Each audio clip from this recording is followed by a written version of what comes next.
Hi, welcome to our lecture on gross domestic product, part 1. This first part will be dedicated to the general idea of gross domestic product as a kind of economic measure. The second part will be more dedicated to measuring GDP, how we calculate that, what are the elements of gross domestic product. In order to understand what GDP actually is about, first we need to try to understand how the economy works as a whole. Therefore, I will show you the so-called circular flow diagram. This one that I'm going to present here will be very simplified. So we have a closed economy here without international trade.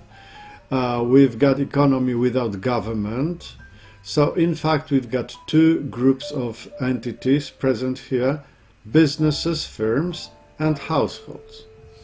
In such a simplified version of the economy, there are two essential markets through which those two groups connect. These are markets for goods and services and market for factors of production.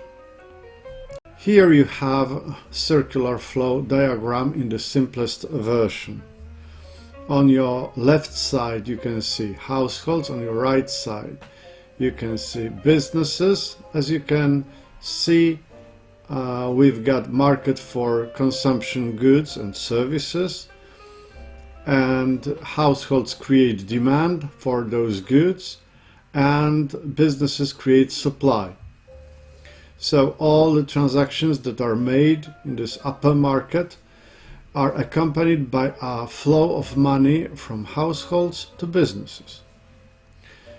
Look at the other market for factors of production like land, labor, capital, also entrepreneurship, that businesses acquire from households. So households here create supply and businesses create demand. You can see that within this market the flow of money is from businesses to households again. The nice idea here is, actually we may try to figure out how much is produced in the economy. So we can focus on the value of goods and services traded in this upper market, and that would be one way of calculating how much is produced in the economy. Another idea would be capturing the flow of money from households to businesses. This flow of money should be equal in the value to the value of goods and services traded in this upper market. So the value of goods and services measured in this upper market is equal to the stream of payments from households to businesses. The third idea would be to measure the flow of money from businesses to households. Those two streams of money that you can see in the circular flow diagram are equal. Why is that so? Well, this is because of the fact that if one of those streams is smaller than the other one, the economy would stop operating. Sometimes people wonder, how about profits? How is it possible that businesses can kind of send money to households and this money is equal to the money they gain? But remember, profits are also paid for entrepreneurship. Therefore, one of the factors of production we should perceive entrepreneurship. Money that is paid by households to businesses is equal to the money paid from businesses to households. You can also see in the circular flow diagram that both households and businesses, they play dual roles. They create demand and they create supply. the difference is simply in the markets. Businesses create supply for market for consumption goods, and they create demand for market for factors of production. Households create demand in the market for consumption goods, and they create supply in the market for factors of production. So those three things that we already distinguished: the value of goods produced, the value of payments, expenditures, and the value of incomes for the households. Those three things allow us to calculate gross domestic product. We are going to focus on two methods. Actually, the method of calculating it with expenditure approach, so the money from households to businesses, and income approach from businesses to households. Obviously, such a circular flow is very much simplified. So now, if you understand how the economy works, if you have only two groups of entities like businesses and households, we may try to complicate this by including the government. If we add the government, then we will add some additional elements to the picture. For instance, we will add taxes. The existence of government would add taxes. Taxes are paid by households, some taxes are paid by businesses. There would be other payments such as duties or tariffs that could be, for instance, paid by some foreign partners. If we want to proceed towards a more full picture, then we should understand that the government would spend the money collected in the form of taxes. So we should add government expenditures on goods and services, the money that government spends on goods and services, money from taxes. Government is also responsible for transfer payments going to households and grants and subsidies going to businesses. Then we should think also of the market of capital goods, goods that are produced by businesses for businesses. This business-to-business market is also an important element of the economy. Then we should add international trade. So all importing, exporting activities should be present here as well.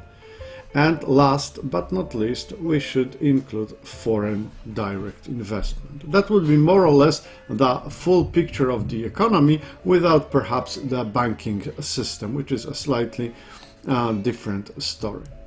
So you can actually see the full picture, all those complicated relations in the slide here.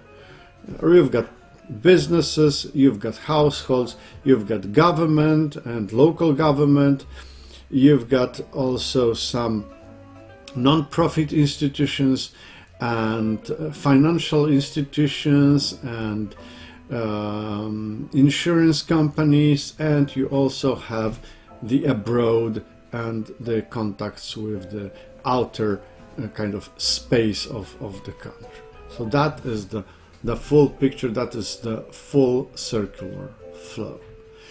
By measuring gross domestic product, we want to capture the intensity of contacts between all those parties. We want to capture what is going on in the economy.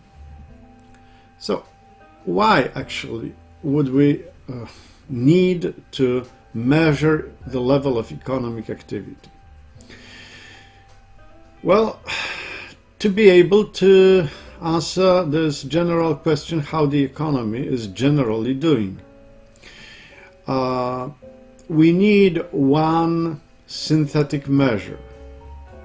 Partial measures can give us just a piece of the big picture, and those pieces of the big picture may be misleading to a great extent. So for instance, if you ask your colleague how the economy is doing, and your colleague answers this question on the basis of the experience of his family, for instance, well, the answers could be different. I mean, if your colleague belongs to the family that runs a very successful business, he may say, oh, the economy is doing great because that's what I see in my family.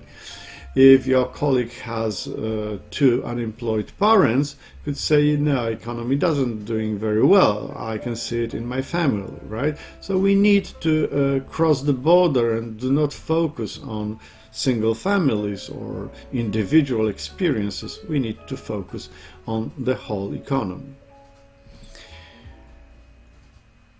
The answer to the question how economy is doing is quite useful for a few reasons. First of all, if we believe that government can influence the economy, then the answer to the question how economy is doing is valuable for the government because it allows to design policies to influence the economic situation of a country, to change it, to improve society's well-being.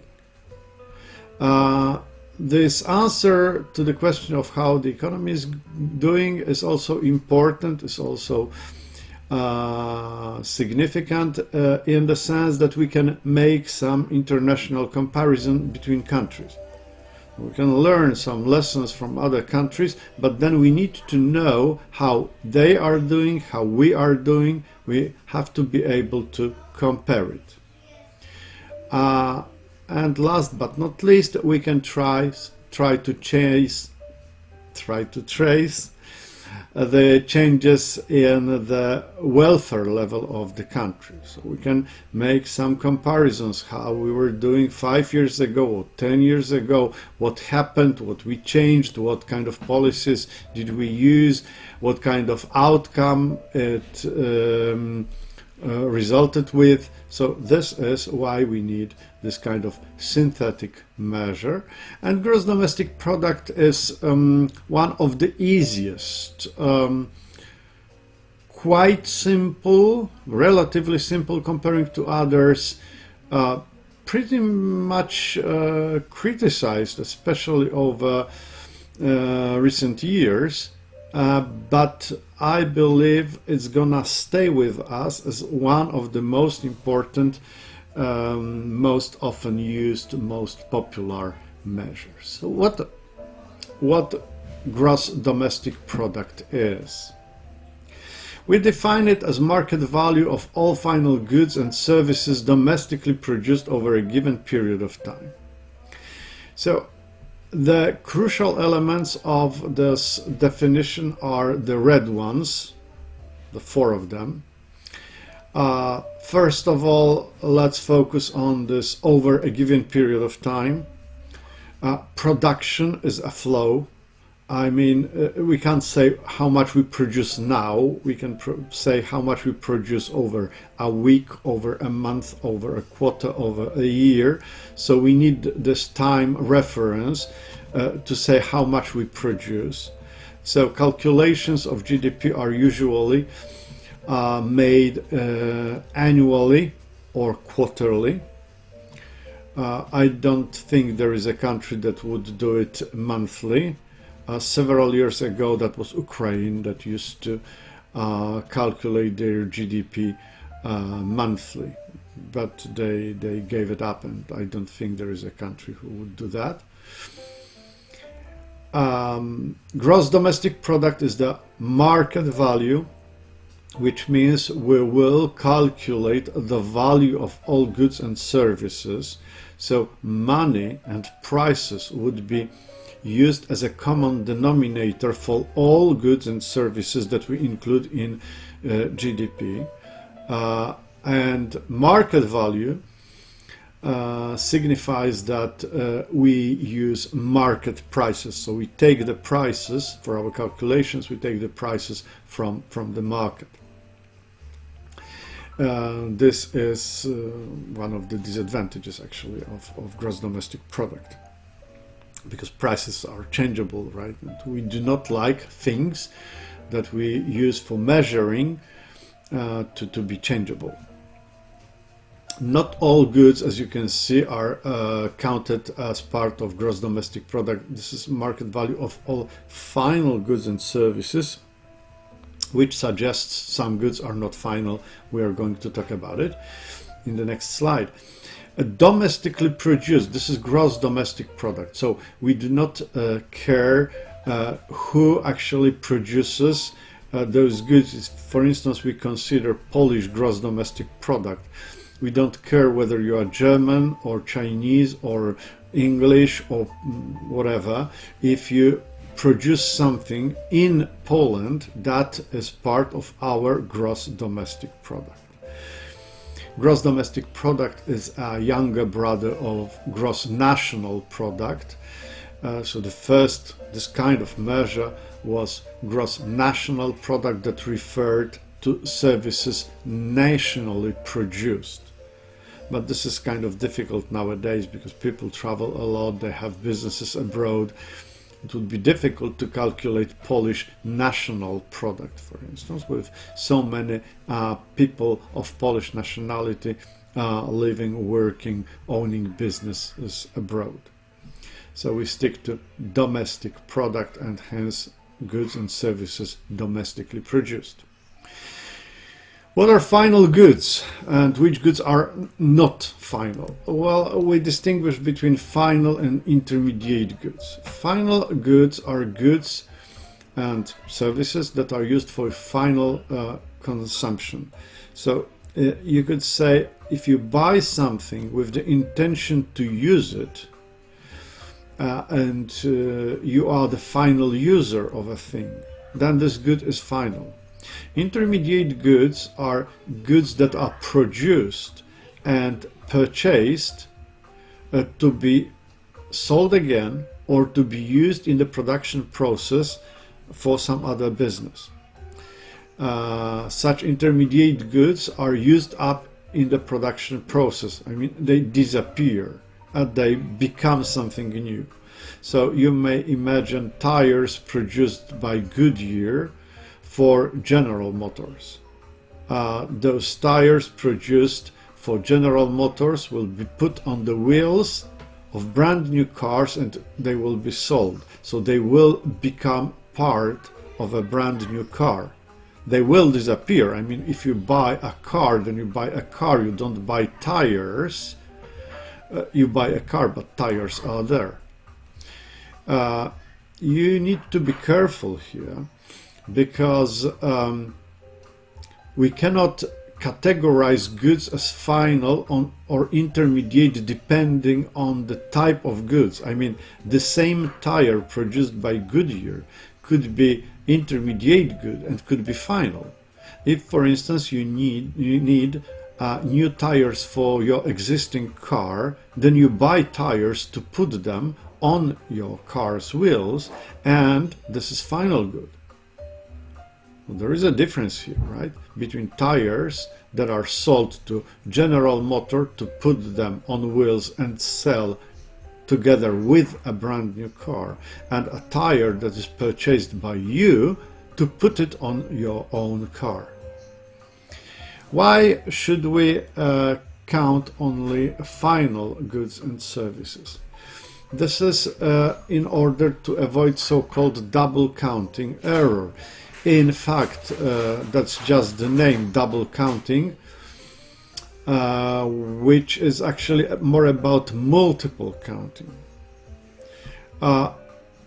If you calculate the value of what is produced in the economy, you cannot count intermediate goods because you will count them several times. So for instance, if Goodyear produces tires, 4 tires that are sold to General Motors, and this is counted as production, then later on when those 4 tires are mounted on the wheels of a brand new car and the car is sold, well, this car, its value also incorporates the value of the tires, obviously.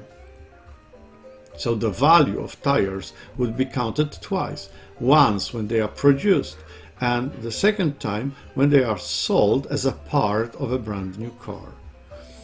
We don't want to do that, right? Double counting would simply mislead us and would make the impression that we actually produced more than we have. How to deal with that? As I mentioned, the difference between intermediate goods and final goods lies in the intention, whether you want to sell it to someone else or you want to keep it for yourself, use it or use it in the production process for something else. The same flour could be intermediate goods for bakery, and if you buy it to bake a cake at home, that's a final good, right? So the difference is in the intention. You don't intend to sell this flour in the form of cake. You simply bake a cake for your family. It would be very difficult actually to differentiate between intermediate goods and final goods, and that's why we are quite eager to use a value-added approach. Value-added approach is based on the idea that if you produce something, each level of production, each stage of production, actually increases the value of your product. And the increase in the value over one stage of production is called value-added. So when you buy flour and some ingredients to bake bread, then you bake it and sell bread, the difference between the value of the ingredients and the value of bread is your value added. This is value added created by baking bread. If we sum up value added, then we are able to calculate the value of final goods without the risk of double counting. Have a look at coffee beans, starting from simply beans and ending up with espresso that you drink in a bar. You can see 4 stages of production. So coffee beans are picked, collected by coffee grower, and this is the first stage of production. So those coffee beans get some value. They are sold to coffee roaster, they are roasted, they are packed, and that creates some additional value. They are purchased by coffee shopper and wholesaler, and again there is some value added here by shipping, wholesaling services. Then this coffee is purchased by espresso bar, and some value is added by making espresso and selling it to the final customer. You know, this value-added approach is quite useful in several ways. First of all, it is quite useful to forget the difference between final and intermediate goods without any risk of double counting error. It also allows to split production between years. So for instance, if you pick and roast coffee beans over 1 year, and at the beginning of the next year this coffee is shipped and sold, and then espresso is made, then the value added of the first 2 phases would become part of GDP for the first year. The value added in the second 2 stages would contribute to gross domestic product in the next year. So that's pretty useful. On the other hand, you can also speculate that this value added can make gross domestic product calculations quite easy because of the value added tax. If you know value added tax, then you know, or you may estimate what was the value added in the economy. So this is how we actually calculate a gross domestic product. That's all. Thank you very much. See you in the next part of our lecture on gross domestic product.